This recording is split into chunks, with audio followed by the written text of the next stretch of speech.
alfa se separa y va a activar a una enzima que se encuentra en la membrana, que es la fosfolipasa C. ¿Qué hacía la fosfolipasa C? Comienza a degradar al fosfoinositol bifosfato, el PIP2. Fosfoinositol bifosfato, y nos daba segundos mensajeros, que eran el inositol trifosfato y el diacilglicerol. El inositol trifosfato, como segundo mensajero, se dirigía al retículo sarcoplástico, en donde tiene receptores, y una vez que se unían esos receptores permitía la salida de calcio. ¿Para qué? Para aumentar la vasoconstricción, ¿sí? Porque ese fue el ejemplo que nosotros vimos en clase. Y por otro lado, el diacilglicerol lo que hace es activar a la proteína quinasa C. ¿Qué hacían las proteínas quinasas C? ¿Se acuerdan? Activaban, fosforilaban proteínas. Por lo tanto, lo que hace la proteína quinasa C es fosforilar canales de calcio. Se abren los canales de calcio y el calcio comienza a ingresar a nivel intracelular. Por lo tanto, también va a generar una vasoconstricción como respuesta. Eso fue lo que vimos. Esto es relacionado a la proteína GQ. Entonces, lo que hace la GQ es estimular, es excitar, es excitatoria.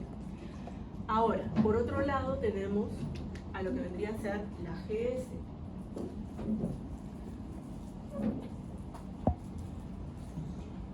También podemos tomar de ejemplo a lo que vendría a ser la adrenalina.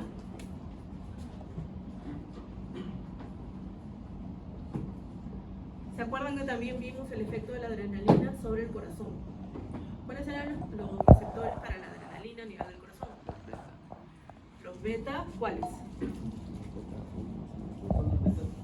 Los beta, ¿cuáles? Hay beta 1, beta 2, beta 3. ¿Cuáles serán? Beta 1. Los receptores beta 1 de la adrenalina están acoplados a proteína GS. GS, que también es excitatoria. ¿Qué ocurre en este caso? Se activa una vez que la adrenalina se une al receptor beta 1 acoplado a proteína GS, la subunidad alfa se separa y lo que va a hacer es activar a otra enzima, que es la adenilciclasa. ¿Sí? Activa la adenilciclasa. Una vez que se activa la adenilciclasa, va a permitir que el ATP se transforme en AMP cíclico, que es el segundo mensajero en este caso. El AMP cíclico comienza a aumentar y por lo tanto aumenta la activación de la proteína quinasa A. Ya no hablamos de proteína quinasa C, sino proteína quinasa A. Cuando aumenta la proteína quinasa A, como toda proteína quinasa, fosforila, activa proteínas, lo que hace es fosforilar canales de calcio que se encuentran en las células musculares cardíacas, permitiendo el ingreso de calcio. Aumenta el calcio a nivel intracelular, dando la respuesta. ¿Cuál era esa respuesta? Aumentar la frecuencia cardíaca y aumentar la fuerza de contracción. Entonces el corazón latía más rápido y más fuerte. ¿Sí? Entonces tenemos aquí otra señalización a través de proteína GS. Y vean, es el mismo neurotransmisor, pero la respuesta va a depender, y lógicamente el mecanismo va a depender del tipo de proteína de receptor que tenga, ¿no? Y lógicamente qué tipo de proteína G esté acompañado. ¿Ok? GQ, GS, ambos son excitatorios. Ahora, por otro lado, tenemos otro tipo de proteína G, que es la proteína GI, que también podemos tomar de ejemplo a la adrenalina. La adrenalina también puede generar inhibición. ¿Dónde, por ejemplo? En el tracto gastrointestinal, a nivel del estómago, a nivel del intestino. Tiene receptores de tipo alfa 2. Receptores alfa 2, acoplados a proteína GI, que causan inhibición. Acuérdense, GI y de inhibición. ¿Sí? ¿Qué ocurre en este caso? Lo que vamos a ver aquí es que ya no hay una activación como tal de esa proteína GI, sino que, por el contrario, tenemos una inhibición de la adenilciclasa. Por lo tanto, ¿qué ocurre ahora? Que el ATP ya no puede convertirse en AMP cíclico. Entonces, el AMP cíclico cae, la proteína quinasa no se activa, y por el contrario, lo que vamos a ver es que las subunidades beta y gamma, ¿sí? Esas dos subunidades ahora van a comenzar a activar a lo que vendrían a ser canales iónicos para el potasio. Hace que se abran masivamente. Entonces, ¿qué ocurre? Que el potasio comienza a salir, generando el interior, ¿no? Dejando que sea más negativo. Entonces genera inhibición. ¿Se acuerdan cuando hablamos de potenciales posinápticos inhibitorios antes del receso? Les dije que podía ser por entrada de cloro o bien por salida de potasio. Entonces aquí está el ejemplo de esa salida de potasio, generando inhibición. Entonces vean cómo un neurotransmisor como la adrenalina puede ser excitatorio o bien puede ser inhibitorio.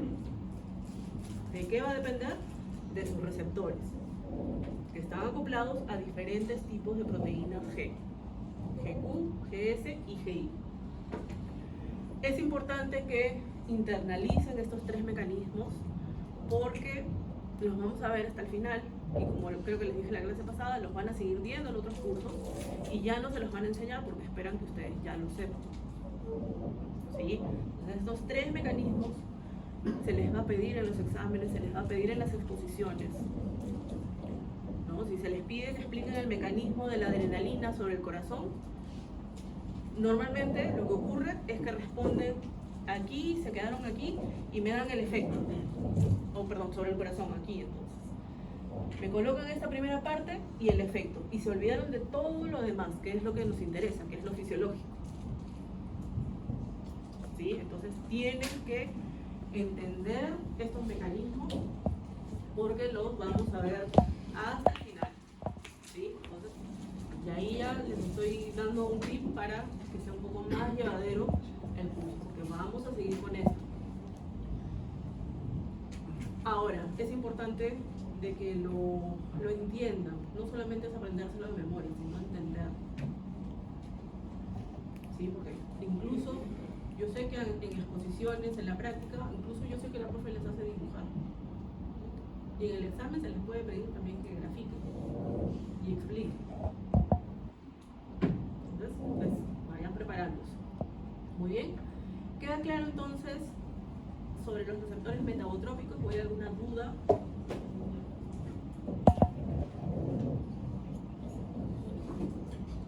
Igual en el libro de Fisiología Veterinaria de García Sacristán les dije que hay 2 páginas o 3 páginas que hablan sobre estas proteínas G y su mecanismo, para que puedan reforzar. No está en el gaito, no está en única.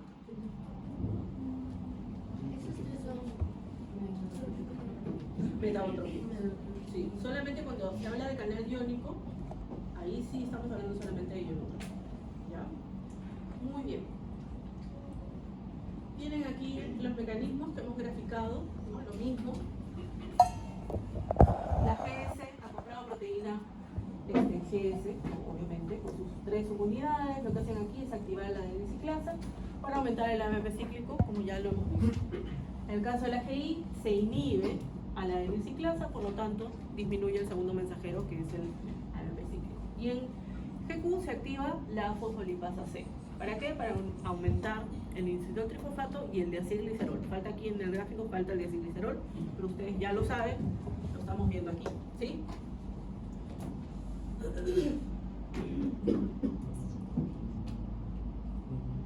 Muy bien, entonces ahora sí vamos a empezar con los neurotransmisores ya de manera particular.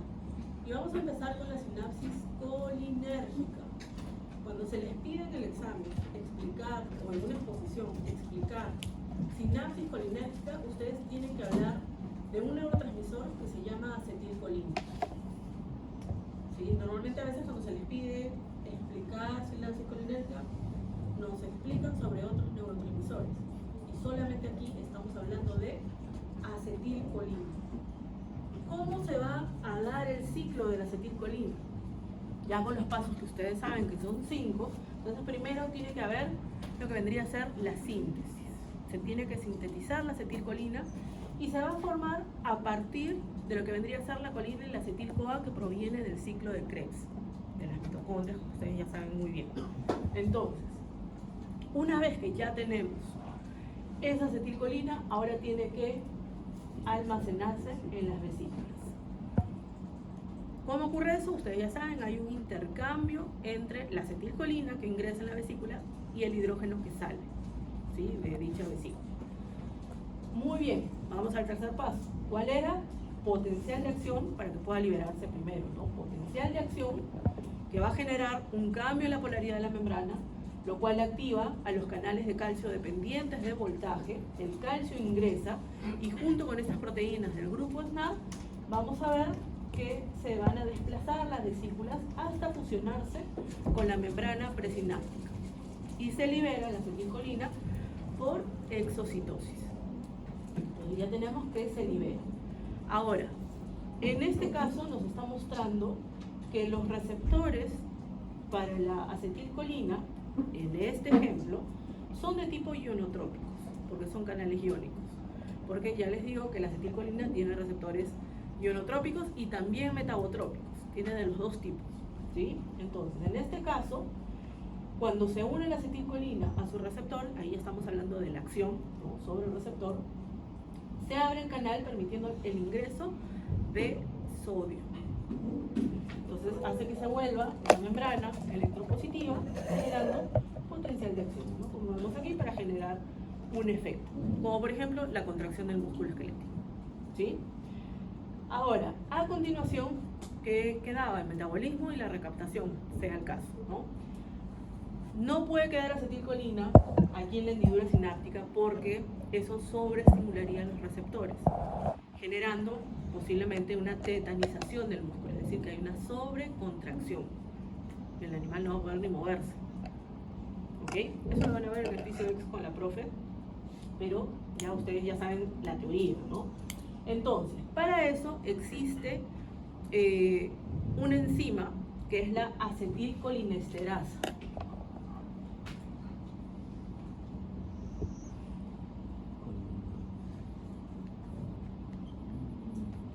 Acetilcolinesterasa, que va a degradar a la acetilcolina, ¿sí?, acetilcolina, esa es su abreviatura, en colina y en acetato. Colina y acetato. La colina va a ser recaptada por el botón terminal. ¿Para qué? Para volver a formar acetilcolina. Vuelve a unirse a la acetil-CoA y tenemos otra vez acetilcolina y sigue el ciclo. Y en el caso del acetato, seguirá otras rutas metabólicas hasta que en algunos puntos pueda eliminarse por medio de la orina. Y ese sería su ciclo. ¿Ok? ¿Alguna duda, alguna pregunta?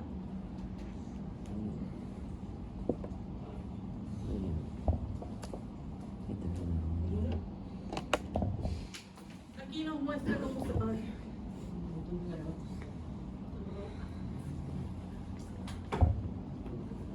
¿Cómo se da ese... ¿Cómo correría todo esto, no?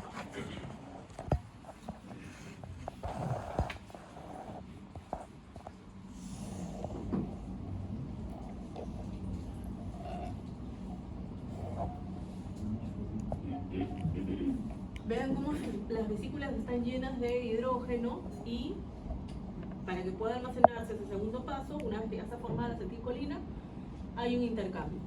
Sale el hidrógeno, ingresa la acetilcolina.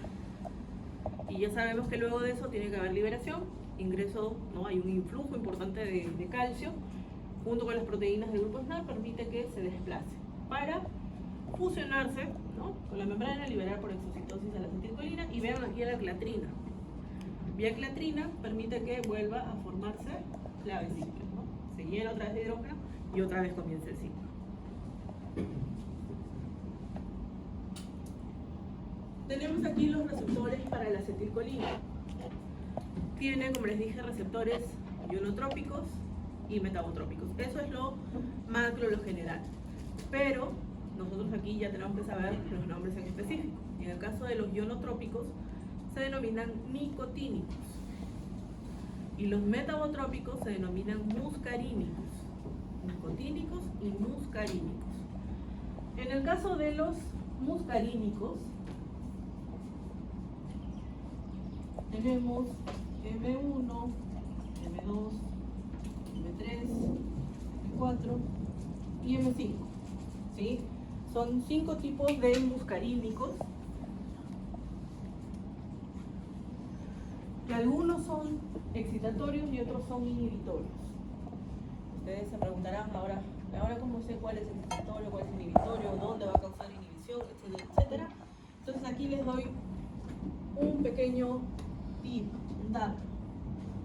Los que tienen número impar, es decir, M1, M3 y M5 son excitatorios. Están acoplados a proteína GQ. Ustedes ya saben la señalización, como es cuando está con la proteína GQ, excitatorio, ¿sí? Y los que tienen el número par, M2 y M4, son inhibitores. Están acoplados a proteína EI.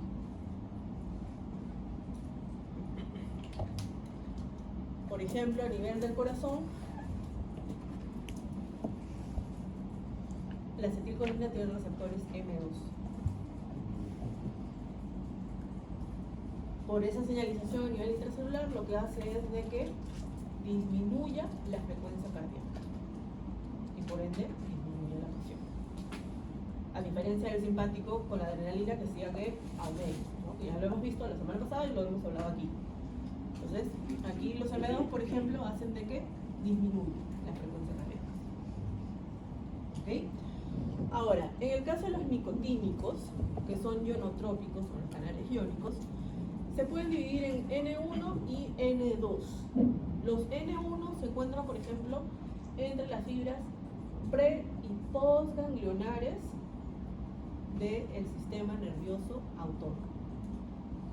O también los vamos a encontrar, por ejemplo, los N2, ¿sí? Los vamos a encontrar en el músculo esquelético. Es decir, las motoneuronas alfa van a liberar acetilcolina, se van a unir a sus receptores nicotínicos, N2, permitiendo que se pueda dar la contracción del músculo. ¿Cuál es el secreto aquí de los nicotínicos? Que son canales iónicos que permiten el ingreso del sodio. Entonces siempre van a generar excitación, potenciales postsinápticos de tipo excitatorio. ¿Por qué? Porque siempre va a estar ingresando sodio. ¿Ya? Entonces no se olviden de esto. ¿Queda claro, chicos? Aquí nos muestra esta diapositiva unos gráficos sencillitos en realidad, en donde tenemos esa diferencia entre nicotínicos y muscarínicos. Aquí nos muestra la acetilcolina se une a su receptor nicotínico, permitiendo el ingreso de sodio. Y en este caso nos muestra un muscarínico. ¿De qué tipo? ¿Cuál sería de los muscarínicos? ¿Cuál? ¿Cuál? Ya sería inhibidor, sería M2, un M4, ¿no? En este caso, la acetilcolina se une a su receptor muscarínico 2 o 4, acoplado a proteína GI, y por esa señalización que le hemos explicado en la pizarra, va a generar que se abran los canales de potasio, haciendo que salga hacia el exterior, dejando el interior electronegativo. Entonces ahí tenemos que va a generar un potencial postsináptico de tipo inhibitorio o hiperpolarizante. ¿Sí? ¿Alguna duda sobre la acetilcolina?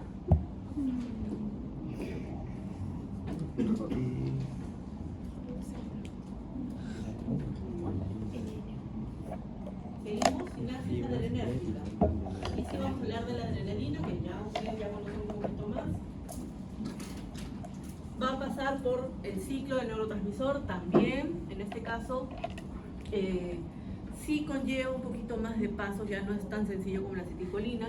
De hecho, aquí les he colocado en colores como para poder recordar un poco, ¿no? Y aquí en este caso, lo primordial es saber de que la adrenalina deriva de la tirosina, un aminoácido, ¿no?, que se va a ir formando a nivel del hígado, puede ingresar con la alimentación también, ¿sí? Va a llegar a lo que vendrían a ser estas neuronas, a estos botones terminales, que van a liberar adrenalina, como por ejemplo ocurre con las fibras postganglionares del simpático, y a través de una cascada enzimática se va a dar el proceso de síntesis de la adrenalina. Entonces, de tirosina, a través de la tirosina hidroxilasa, nos va a dar L-dopa, o simplemente dopa, en algunos libros está como dopa, ¿sí? Y luego, la L-dopa, por otra enzima, ¿sí?, que vendría a ser la dopa descarboxilasa, se convierte en dopamina. Y la dopamina se va a estar almacenando en las vesículas por ese intercambio con hidrógeno, y dentro de la vesícula es ahí donde va a continuar su proceso de formación de noradrenalina o de adrenalina. En el caso de lo que vendría a ser el paso de dopamina a noradrenalina, tenemos a la dopamina beta hidroxilasa. Dopamina beta hidroxilasa, ¿no? Aquí la tiene. Que la va a convertir en noradrenalina. Y dentro de la vesícula puede quedar como noradrenalina, pero en muchos casos va a terminar como adrenalina y va a terminar esa transformación a través de otra enzima, ¿no?, que es la feniletonolamina, ¿sí?, N-metiltransferasa. Aquí les he colocado el nombre. Es la que finalmente consolida la formación de la adrenalina. Ya tenemos la adrenalina siempre en nuestra vesícula. Necesitamos que se libere. Necesitamos el potencial de acción que llega hasta el botón terminal. Se abren los canales de calcio dependientes de voltaje, ingresa el calcio y con la ayuda de las proteínas del grupo SMART permite que se desplace y se fusione con la membrana. Se libera por exocitosis, ¿sí?, se libera en la hendidura sináptica. ¿Para qué? Para poder unirse a sus receptores específicos, que son receptores adrenérgicos. Y aquí vamos a tener a los receptores alfa y beta. Tenemos alfa 1, alfa 2, beta 1, beta 2 y beta 3. Los alfa 1 son excitatorios o inhibitorios. Excitatorios, ¿no? ¿Por qué? ¿Por qué? Están acoplados a proteína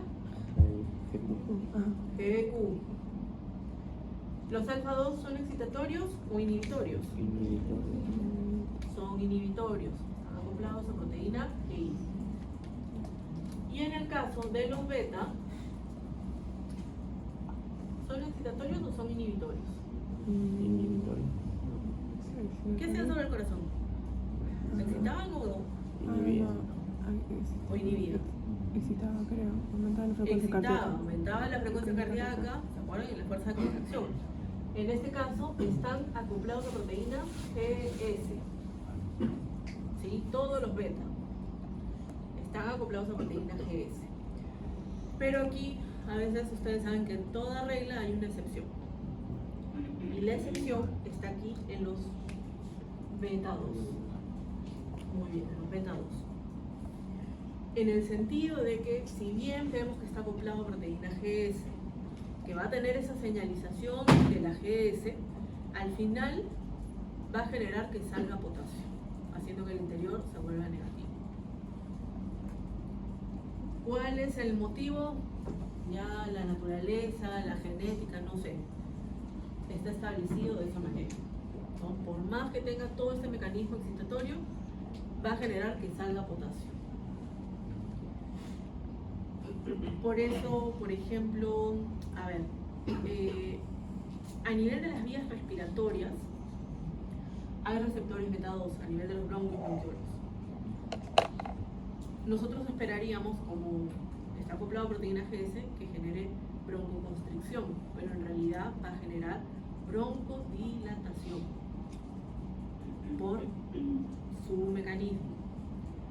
Acoplado a proteína GS, toda la señalización, aumenta el AMP cíclico, aumenta la proteína quinasa A, pero lo que hace es fosforilar proteínas canal para el potasio, y el potasio comienza a salir. Entonces hace que se relaje, permitiendo que se pueda respirar mejor. No sé si aquí alguien es asmático o usa salbutamol. El salbutamol es un fármaco, a la redundancia, que tiene receptores o actúa sobre los receptores beta 2, permitiendo que se pueda respirar mejor, ¿no? Que deje de toser. Entonces, tiene el mismo efecto. Hace que se abran los canales para el potasio. El potasio comienza a salir. O no sé si han visto, o si les ha ocurrido alguna vez de que, no sé, estamos en un proceso de a lo mejor de resfrío, con tos, se acuestan a dormir y ahí empiezan a toser mucho más. ¿Por qué? Porque en este caso el sistema nervioso autónomo parasimpático está activado. El neurotransmisor que comienza a liberarse es acetilcolina, y la acetilcolina sobre las vías respiratorias tiene receptores M1, M3 que generan que se contraigan, que son excitatorios. Entonces generan broncoconstricción, entonces da esa sensación de ahogo, de tos. ¿Sí? Entonces tengan en cuenta eso. ¿Ya? Entonces, aquí hay una pequeña excepción. Son excitatorios, sí, pero van a generar que salga potasio, los beta 2. ¿Ya? Muy bien. Ahora, ya tenemos aquí la acción sobre sus receptores. Necesitamos que ahora haya metabolismo. Y el metabolismo se va a llevar a cabo a través de dos enzimas que son MAO y COM. Catecol o metiltransferasa y monoaminooxidasa, que van a hacer que se produzcan metabolitos muy sencillos que la mayoría van a ser eliminados con la orina. ¿Sí? Tal vez, porque son varios metabolitos que producen. Algunos metabolitos podrán ser reutilizados en algunas vías metabólicas, pero ya como producto final, por lo general, son eliminados con la orina, ¿sí? A través de COM y MAO. También tienen aquí los nombres en color para que se acuerden. Vamos a ver. ¿Puedo pasar la diapositiva? Sí. Tenemos aquí el mismo gráfico, nos muestra cómo se va a ir formando. Y aquí hay algo muy interesante. Que la adrenalina y la noradrenalina se liberan, ya sabemos, a unir a sus receptores alfa o beta, pero tiene una particularidad de que en el mismo botón terminal vamos a encontrar autorreceptores.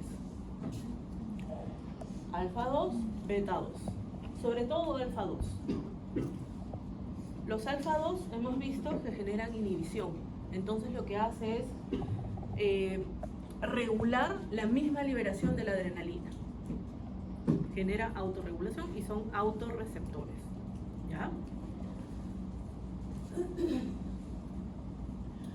Tienen aquí los mecanismos de señalización. Ya lo hemos visto, lo hemos allá hecho en chiquito para que se acuerden. Alfa 1, alfa 2, los beta. Alfa 1 acoplado a proteína GQ, su señalización a nivel intracelular, que ustedes ya saben, y algunos órganos donde pueden encontrarlos, ¿no? Igual los alfa 2 acoplados a proteína GI y los beta acoplados a proteína GS, siempre. ¿Ya? Acoplados a proteína GS con su señalización y dónde podemos encontrarlos, ¿no? Por ejemplo, los beta 3 se encuentran en gran densidad en los adipocitos, generando lipólisis, por ejemplo.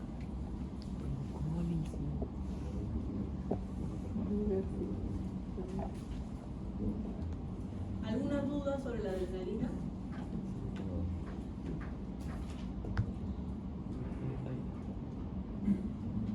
Son 5 neurotransmisores que nosotros vamos a aprender, pero los dos primeros, es decir, acetilcolina y adrenalina, esos tienen que aprenderlos muy bien porque sí o sí los vamos a ver hasta el final. Glutamato, GABA, glixina, que son los otros tres, sí son importantes, muy importantes de hecho,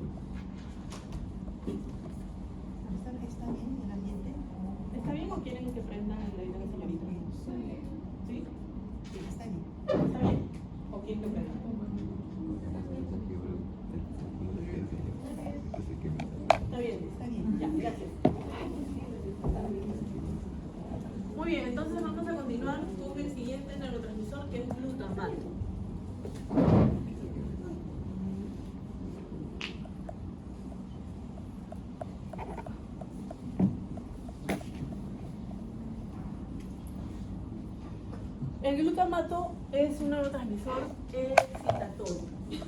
Siempre tiene una función excitatoria que tiene diferentes tipos de receptores. De hecho, tiene 4 tipos de receptores. Tiene 3 de tipo ionotrópico y 1 de tipo metabotrópico. Para nosotros, aquí en fisiología, los que vamos a estudiar son los 2 ionotrópicos, que son los receptores AMPA y los receptores NMDA, ¿sí? Que los vamos a ver en un ratito. Aquí.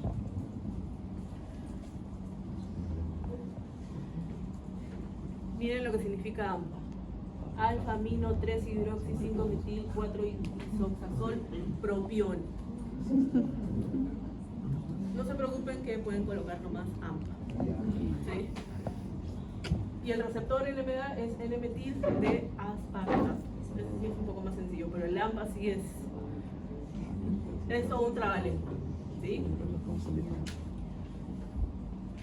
A ver, vamos a ver cómo se da el ciclo del glutamato.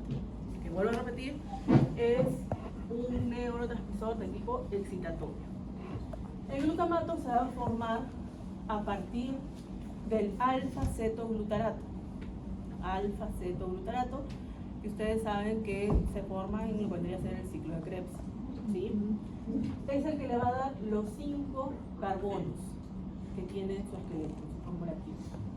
Y además tiene un grupo amino que se lo da un aminoácido que es la glutamina. ¿Ok? Entonces ya tenemos formado nuestro glutamato y ahora se va a almacenar en las vesículas. Ya saben ustedes, por intercambio con hidrógeno se almacena. Necesitamos de potencial de acción, se abren los canales de calcio dependientes de voltaje, permite que con las proteínas de grupo SNAP las vesículas se puedan desplazar, se fusionen con la membrana y se libera por exocitosis. Y aquí puede seguir 3 caminos. El primero es una recaptación por el mismo botón terminal. En este caso, existe un cotransporte, ¿sí? Un cotransporte de glutamato y de sodio. A través de un cotransporte es que va a poder ser recaptado. Ese cotransporte o cotransportador se llama EEAT. Tiene ese nombre. Con que ustedes me coloquen que es un cotransporte de glutamato y sodio, para mí está muy bien. ¿Ok? Entonces, esta es la primera posibilidad, que el glutamato sea recaptado. El segundo camino que puede seguir es una recaptación por parte de ¿quién? Del astrocito. Acuérdense, las células de la glía están acompañando siempre a las neuronas. Entonces, aquí también vamos a ver un cotransporte de sodio y glutamato, tiene el mismo nombre, EEAT, ¿sí? Sodio y glutamato. Ahora, aquí es importante que el glutamato sea degradado, no puede quedar como glutamato. Porque si queda como glutamato, podría escapar del astrocito. Y al escapar, podría afectar a las otras neuronas. Es por eso que el glutamato, a través de una enzima, que es la glutamina sintasa, ¿sí? Glutamina sintasa, se convierte en glutamina, que es una molécula inerte, es un aminoácido, ¿sí? Que es totalmente inocuo. Y de hecho, ya habíamos dicho que esa le da el grupo amino a su fórmula. ¿Ok? Entonces, es importante que el glutamato dentro del astrocito sea metabolizado para no enviar señales erróneas. Ahora, el tercer camino es la acción sobre sus receptores, AMPA y NMDA. Los primeros receptores que van a ser activados son los AMPA. Entonces, el glutamato se une a AMPA, que es un receptor ionotrópico, y permite el ingreso del sodio.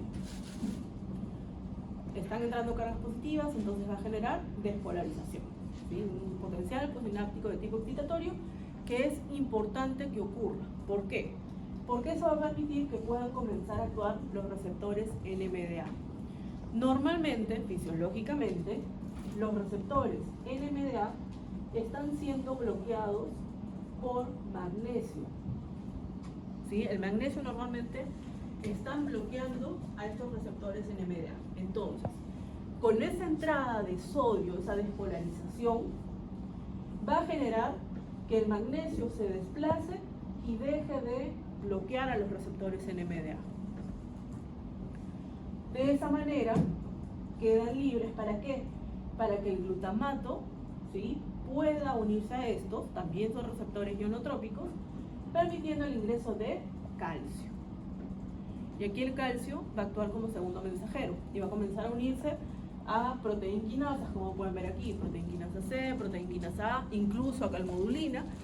Y esto conlleva a que ocurra una serie de eventos, ¿no?, de desarrollos dentro de la misma neurona.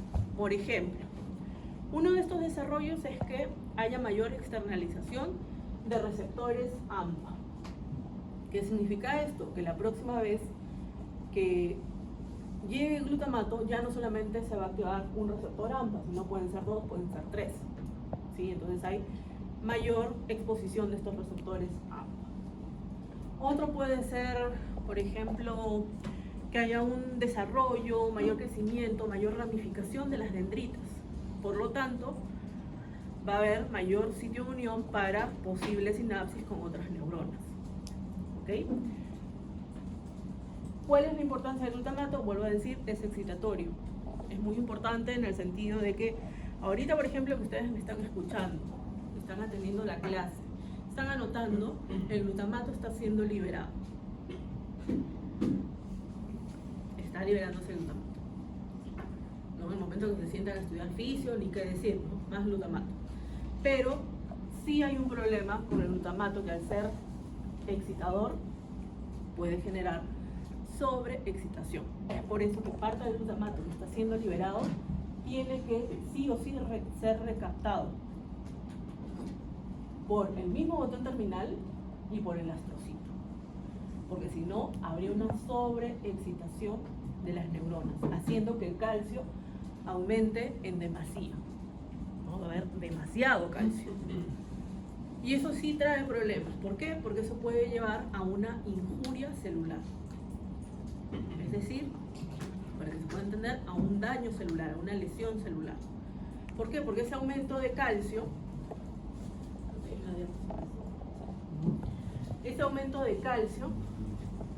genera que haya un incremento de radicales libres. Y ustedes saben por bioquímica que ese aumento de radicales libres comienza a unirse, a parearse con otras moléculas, como por ejemplo la hemoglobina. Entonces, ¿qué ocurre? Que la hemoglobina suelta rápidamente el oxígeno, ya no lo puede transportar de manera adecuada. ¿Por qué? Porque el radical libre se unió y forma, por ejemplo, metahemoglobina, que ya no es beneficioso para el organismo. ¿Sí? O puede haber degradación de membranas, degradación de proteínas. Cuando hay un aumento masivo de calcio en las células, lo que va a ocurrir es que va a comenzar a disminuir el ATP, la formación del ATP. ¿Por qué? Porque comienza a generar proinflamación. Entonces baja el ATP, y si disminuye el ATP, ¿qué va a pasar con las bombas? ¿Van a funcionar? No van a funcionar. No funciona la bomba de calcio, no funciona la bomba de sodio, potasio, ATPasa, ¿no?, que es la más común que encontramos en las membranas. Entonces, lógicamente, ya comienza a alterarse la estructura de las membranas. Hay degradación de proteínas, ¿no? Estas proteínas canales, estas proteínas transportadoras también comienzan a dañarse. Por lo tanto, comienza a haber injuria celular e incluso puede llevar a una apoptosis, ¿no?, a la muerte celular. Entonces, ahí es importante de que ese glutamato que está siendo liberado sea recaptado. Por lo menos se considera que un 40% debería de ser recaptado. Entre un 30 y un 40% debería ser recaptado, ya sea por el botón terminal o por el astrocito. Pero sí es importante que ocurra. Para nosotros en la clínica veterinaria tenemos a veces casos de pacientes con epilepsia, ¿no? Que llegan incluso a convulsiones. Ahí el problema está que hay una liberación desmesurada de glutamato, posiblemente haya alguna lesión que impida que se pueda recaptar, ¿no? Por lo tanto hay una sobreexcitación sobre los receptores, haciendo que ocurra lo que estamos viendo aquí. Ahora, fisiológicamente, el organismo trata de contrarrestar esto. ¿Cómo? Liberando un neurotransmisor de tipo inhibitorio, como lo es GABA, que es el que vamos a ver a continuación. ¿No? Normalmente, si hay un aumento de glutamato, GABA ya comienza a liberarse para poder generar ese equilibrio. ¿Sí? El problema está cuando ya se convierte en algo patológico. Entonces ahí ya ustedes saben que con fármacos tenemos que apoyar a la mascota para que esos episodios, por ejemplo, de convulsiones, sean lo menos posible. ¿Sí? Y aquí está el siguiente neurotransmisor, GABA, inhibitorio, muy importante al sistema nervioso central. Principalmente a nivel del encéfalo, también a nivel de la médula, ¿sí? Es inhibitorio y tiene la característica de que se forma a partir de ¿qué? Del glutamato.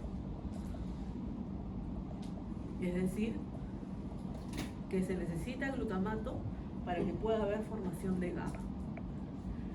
¿Cómo ocurre esto? A ver aquí, en este gráfico está un poquito más grande. El glutamato se descarboxila, entonces pierde un carbono.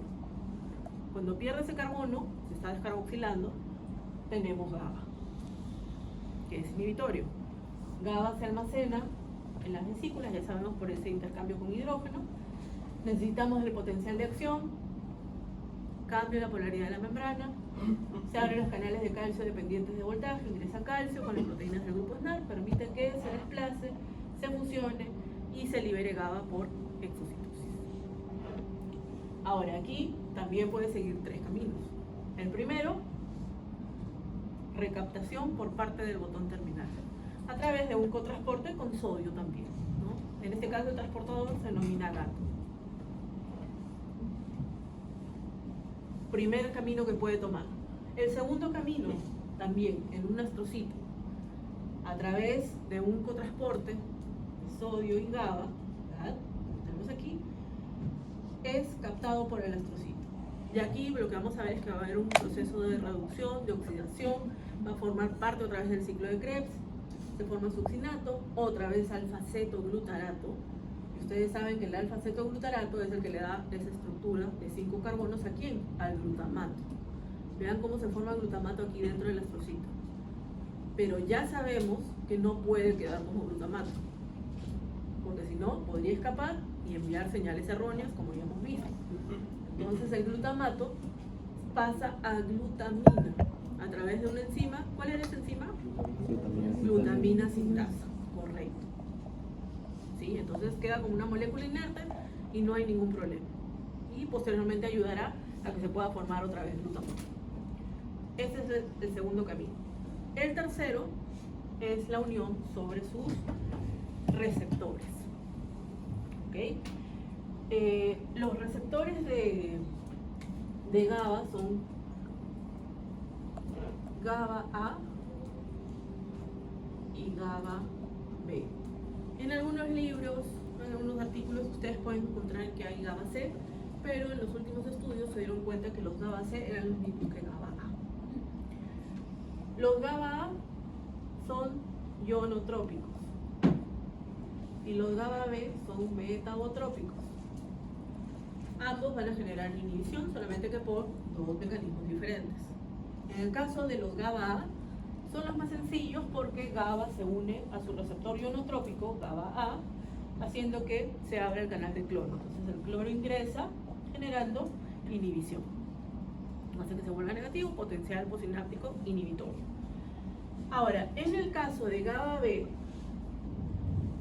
es un receptor metabotrópico, al ser inhibitorio, entonces estaría acoplado a ¿qué tipo de proteína G? Sí. GI, muy bien. Proteína GI, con su señalización, ustedes ya saben que la adenilciclasa no se activa, por lo tanto, el ATP no se puede convertir en AMP cíclico, que disminuye, la proteína quinasa A también no se activa, disminuye. Por lo tanto, ¿qué ocurre? Que los canales de calcio no se abren, pero ya sabemos que las subunidades beta y gamma, ojo, gamma, no GABA, GABA es el neurotransmisor, van a generar que se abran los canales ¿para quién? Para el potasio. Entonces el potasio comienza a salir dejando el interior negativo, generando potencial postsináptico de tipo inhibitorio. Ojo, en el caso del glutamato nosotros vimos que teníamos los receptores AMPA y NMDA. En el caso de GABA, no necesariamente significa que vamos a encontrar GABA A, GABA B. Podemos encontrar solamente GABA A, o en algunas neuronas podemos encontrar solamente GABA B, o podemos encontrar los dos. ¿Sí? Esa es una pequeña diferencia que les quería decir. Ahora, en este caso nos muestra un receptor GABA A, el cual ya sabemos que GABA A es ionotrópico que permite el ingreso de cloro. Está formado por subunidades. Tenemos 2 alfa, 2 beta y una gamma. Normalmente, fisiológicamente, cuando llega GABA, se une entre las subunidades alfa y beta. Alfa y beta, y aquí también, aquí estaría faltando, si así ustedes les interesa. Aquí también, ¿ya? Ahí también, ahí llega GABA. Fisiológicamente ya les dije que le hace el equilibrio al que se vendría a ser al glutamato. Pero ¿qué pasa si tenemos estos pacientes con epilepsia, con convulsiones, y que ya el organismo fisiológicamente ya no responde? Entonces nosotros debemos de administrarles algunos fármacos, hay muchísimos, pero entre los dos grupos más conocidos están las benzodiazepinas y los barbitúricos. En el caso de las benzodiazepinas, por ejemplo, a lo mejor ustedes han escuchado hablar del clonazepam, ¿sí? Para nosotros en la medicina veterinaria es el diazepam inyectable. Cuando nosotros le aplicamos el diazepam, va a llegar hasta estos receptores GABA A y se va a unir entre las subunidades alfa y gamma. Y lo que hace es que aumente la frecuencia de la apertura del canal de cloro. En vez de que se abra, por decirles, una vez, hace que se abra más veces, permitiendo el ingreso de mayor cantidad de cloro, generando una inhibición más fuerte. ¿Sí? Y en el caso de los barbitúricos, como por ejemplo el fenobarbital, que también seguramente algunos de ustedes habrán escuchado, su sitio de unión se encuentra entre las subunidades beta y gamma. Y cuando se unen, lo que hace es que el canal de cloro permanezca abierto durante más tiempo. En vez de que se abra durante, por decirles, 100 milisegundos, se abre durante 300 milisegundos. Permanece abierto durante más tiempo. ¿Para qué? Para que el cloro tenga más tiempo de poder ingresar. Y de esa manera generar la inhibición. ¿Ok? Esto es para que entiendan cómo funcionan estos canales. Yo sé que ustedes van a tener el curso de fármaco, donde ahí sí van a ver mucho más detallado, incluso con otros fármacos, pero se van a acordar de estos receptores de abajo, que es ahí donde actúan. Son lo que se conoce como agonistas. ¿Por qué? Porque actúa como si fuese GABA, solamente que potenciando, ¿no?, a estos receptores para generar una inhibición mayor, ¿no?, una inhibición más fuerte. ¿Sí? ¿Alguna duda? ¿Alguna pregunta?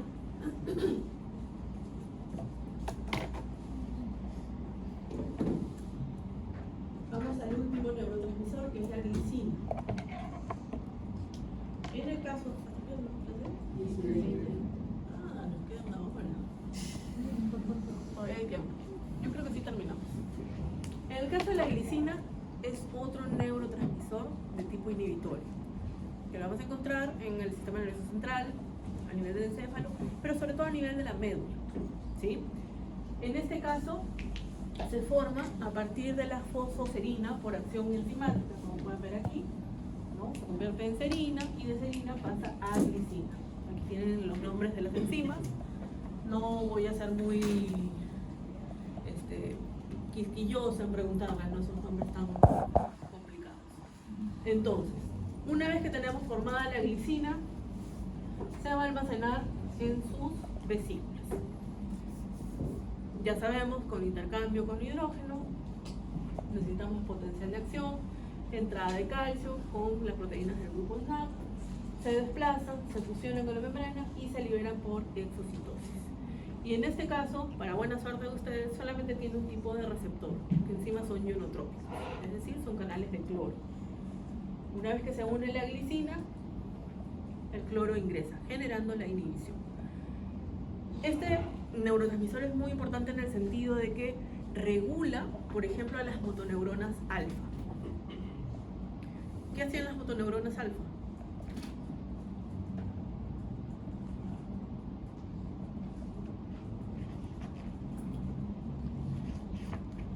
¿Qué liberan las motoneuronas alfa?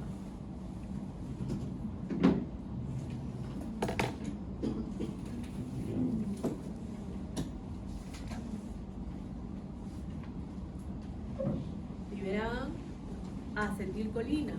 ¿En dónde? En el músculo esquelético. Entonces ayudaba, era el estímulo para que se pueda dar la contracción. ¿Sí?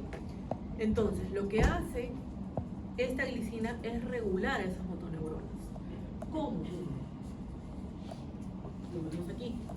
Vean, tenemos una motoneurona alfa, libera acetilcolina, se une a sus receptores nicotínicos en el músculo esquelético, permite la contracción, pero el músculo no se puede mantener contraído constantemente, ¿no? Porque si no llega a una tetanización. Entonces, lo que vamos a ver es de que tenemos interneuronas inhibitorias a nivel de la médula que van a estar liberando glicina o incluso GABA, también puede, pero aquí la glicina es nuestro tema en este momento. Entonces se libera glicina y va a regular a la motoneurona alfa. ¿Para qué? Para que deje de liberar acetilcolina y que pueda haber relajación. Los encontramos también en las células de Renshaw a nivel de la médula, siempre modulando, siempre controlando, siempre regulando a estas motoneuronas. ¿Sí? Están muy relacionadas con lo que vendría a ser también los reflejos somáticos, que vamos a hablar de ellos la próxima semana, ¿no? Porque también, por ejemplo, el reflejo flexor, ¿no? El reflejo flexor es el que, por ejemplo, vamos a suponer que esto está, no sé, a 100 grados centígrados, yo lo toco, entonces el reflejo va a hacer que yo retire la mano. Entonces necesito que haya excitación, sí, de algunos músculos, pero también necesito que haya inhibición, que haya excitación de los flexores, pero que haya inhibición de los extensores. ¿Por qué? Porque yo necesito flexionar el brazo para poder retirar. Entonces los extensores tienen que estar inhibidos. ¿Quién se va a encargar? La glicina. ¿Ya? La glicina se va a encargar de regular. ¿Cómo? Con el ingreso de cloro, como ya hemos visto. Ahora, hay una especie de veneno, ¿no? Que es la estricnina. No es parte del organismo. Se encuentra en algunos venenos que ya cada vez es menos, ¿no? En algunos productos químicos. ¿Y cuál es el problema? Que la estricnina, cuando ingresa en el organismo, compite por los receptores de la glicina y normalmente gana la estricnina. Entonces, ¿qué pasa? Que la glicina, al no poder unirse a sus receptores, los músculos no van a tener esa capacidad de poder relajarse de buena manera, sino que se van a estar hipercontrayendo, ¿no? Por ejemplo, antiguamente, en las perreras, a la hora de sacrificar a los perros que ya no les encontraban caso, qué sé yo, les colocaban estricnina.